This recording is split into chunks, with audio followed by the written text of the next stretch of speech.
welcome to the deep dive. You know, there's so much information out there, it's easy to get lost. Our job here is to cut through that noise, get you the essential stuff. And today, we're tackling something really critical, the psychological screening for law enforcement. Specifically, we're looking at how well these methods actually pick up on manipulative, coercive behaviors. We're using Florida as a kind of case study here. Yeah, we've got this really interesting paper looking at, well, documented misconduct, the psych screening methods they use now, and some stats that honestly kind of make you pause. So, the mission today. Let's unpack how these concerning patterns, things like DARVO, might be slipping right through the current vetting process for police. And importantly, what does that mean for trust, for accountability? So, let me ask you this right off the bat. Have you ever really thought about what goes into checking someone out for a job with that much power? You know, like a police officer. Okay, let's jump right in. The core idea we need to understand today is this thing called DARVO. It sounds a bit dramatic, I know, but it's a real psychological defense mechanism. That's right. DARVO. It's an acronym, DARVO. It describes this pattern people use, often manipulators, when they're called out. So the D is for deny wrongdoing, then A is attack the accuser's credibility, and the RVO is reverse victim and offender. Basically, they flip it around and paint themselves as the one being attacked. Okay, deny, attack, reverse. Got it. Exactly. And why it's so worrying, especially in positions of authority like policing, is, well, think about it. Someone with that power using DARVO, they can completely control the narrative. They can silence victims, make whistleblowers look unreliable. It makes holding them accountable incredibly difficult, almost impossible sometimes. Right, that makes total sense. So if it's this subtle but really damaging thing, what does it actually take to spot it? What skills are needed? And are those skills even part of the current checks? Well, detecting DARVO effectively, according to the research we looked at, hinges on things like good behavioral pattern recognition, also trauma-informed literacy, understanding trauma responses, and cognitive empathy, plus really sharp critical reasoning. But here's the kicker. These specific skills, they're generally not what standard law enforcement screenings are designed to assess. That's a key part of the problem we're seeing. Wow. Okay, so that feels like a massive blind spot, doesn't it? If those are the needed skills, what are the current psych evils looking for? Especially in Florida, you'd assume they're pretty comprehensive? Oh, they are comprehensive in their own way. Yeah. Officers in Florida have to pass these psych evils before they're hired. They use standard tools, like the MMPI-2, sometimes the newer MMPI-3. Also, the 16PF and the CPI, the California Psychological Inventory. These are well-established, recognized tests. Okay. And what do those tests actually measure? They're primarily designed to flag, let's say, gross psychological disorders. Things like severe depression, psychosis, major impulse control problems, poor stress tolerance, stuff that would obviously make someone unfit for duty. So the really obvious red flags, they catch those? Generally, yes. They're pretty good at screening out individuals with overt psychological issues that would clearly interfere with the job. Okay. But it sounds like maybe they're not fine-tuned enough for these more insidious manipulative patterns we're talking about with DARVO. What's falling through the cracks? Exactly that. What tends to get missed are those more subtle manipulative strategies, things like grandiosity, a tendency towards emotional abuse, gaslighting techniques, and that core role reversal mechanism of DARVO. Unless these traits are really extreme, like part of an obvious diagnosable personality disorder, these standard tests often just aren't sensitive enough to pick them up. It's a significant gap. Okay, right. And this isn't just theoretical, is it? The sources we looked at actually have real-world examples, documented cases from Florida. They do, yeah. And they're quite concerning. For instance, there's the case of Sheriff Gregory Toney in Broward County. He was found to have, lied on official applications about a past homicide charge from when he was a teenager. That points to denial, maybe manipulation. Okay. Then you have Deputy Jeremy Banks in St. Johns County. He was investigated over the suspicious death of his girlfriend, and there were allegations of a potential cover-up and also a denial of patterns of domestic abuse. And it's not just individuals. There was a situation with some Hillsborough County deputies who were caught falsifying arrest records, altering official evidence. That's direct deceit, manipulating the system itself. So these aren't just minor slip-ups. They seem to point directly towards these coercive behaviors. That's what the analysis suggests, yes. When you look at these cases together, they indicate that officers exhibiting these kinds of concerning behavioral profiles aren't just getting hired somehow. They're also managing to stay in positions of power.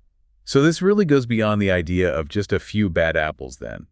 The data suggests it might be more prevalent. Unfortunately, yes. The estimates, based on national data and some Florida-specific misconduct figures, suggest something like 5% to 8% of officers within a department might show behavioral profiles consistent with this kind of coercive manipulation. 5 to 8%. How does that translate in real numbers? Well, think about a reasonably sized department, maybe 350, 400 officers.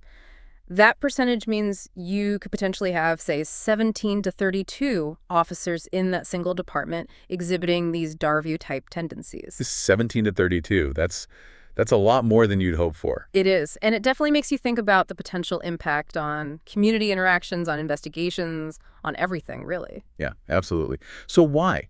Why aren't these behaviors being flagged more effectively? Where are the specific failures in the system, according to the research? The sources point to a few critical areas. First, the pre-employment evaluations themselves. They simply don't include specific assessments designed to detect DARVO or other related manipulative strategies. That's a direct miss. They also tend to lack trauma-informed behavioral assessments, and they don't really dig into how a candidate responds to confrontation or how they perceive victimization dynamics, which is key for DARVO. Okay, so the initial screening has gaps. What about training? Does that cover this? That's the other major area identified. Current training often doesn't adequately cover things like narcissistic or antisocial personality traits beyond the basics. There's usually a lack of specific education on coercive control dynamics, how that plays out, and crucially, it often fails to equip officers to recognize subtle patterns of emotional manipulation in others or potentially in colleagues. So the screening misses it, and the training doesn't really prepare them for it. This raises a really serious question. What's the actual tangible impact of these unchecked behaviors out in the real world, on communities, on the justice system? The consequences are pretty profound, according to the analysis. You see things like increased potential for victim blaming, especially in, say, domestic violence calls, misidentifying the primary aggressor because someone is effectively using DARVO. It can also contribute to what's called institutionalized abuse, where these behaviors become normalized or protected within the system. This obviously leads to a serious erosion of community trust. People stop believing they'll be treated fairly. And think about trying to prosecute officer misconduct. If the officer uses DARVO tactics in their defense, denying, attacking the complainant, playing the victim, it becomes incredibly hard to achieve accountability, especially given their position of authority. That sounds pretty bleak. But the research doesn't just stop at identifying the problems, right? It offers solutions, recommendations for reform. Thankfully, yes, it's not just doom and gloom. The paper lays out some very concrete, actionable steps for institutional reform. Okay, what are they suggesting? Well, first off, mandatory DARVO training for all law enforcement personnel. Make sure everyone understands what it is and how it manifests. Second, they recommend expanding the psychological evaluations, not just using the standard tests, but explicitly adding methods that look for pattern recognition skills and use trauma-informed approaches. Also, integrating specific forensic behavior modules after the academy as part of ongoing professional development. Keep the learning current. Or finally, a big one. Establishing robust public accountability systems that include behavioral audit mechanisms. Basically, ways to review patterns of behavior and complaints systematically. So training, better testing, ongoing education, and external oversight. Exactly. The overall conclusion drawn from the sources is pretty clear. The current standards for training and hiring in Florida law enforcement are, frankly, inadequate when it comes to reliably identifying these manipulative profiles. Real institutional reforms, ones that actually integrate modern behavioral science, aren't just a nice to have. They're presented as absolutely crucial for achieving policing that is ethical, informed, and genuinely accountable to the public it serves. Wow. Okay, that was quite the journey. We went from defining this psychological term, DARVO, all the way to seeing how it might be, sort of quietly undermining the foundations of trust and accountability in law enforcement, using Florida as a lens. It really hammers home how vital it is to understand human behavior, doesn't it? Especially for people we give so much authority to. So here's something to maybe mull over. We know trust between the police and the public is just fundamental. Thinking about everything we've just discussed, what kinds of systemic changes would actually make you feel more confident, feel safer with the people sworn to protect and serve? It's a bit sobering to think about how much we rely on these systems and what happens when they might have these significant blind spots, especially in something as basic and as complex as human behavior. It makes you think.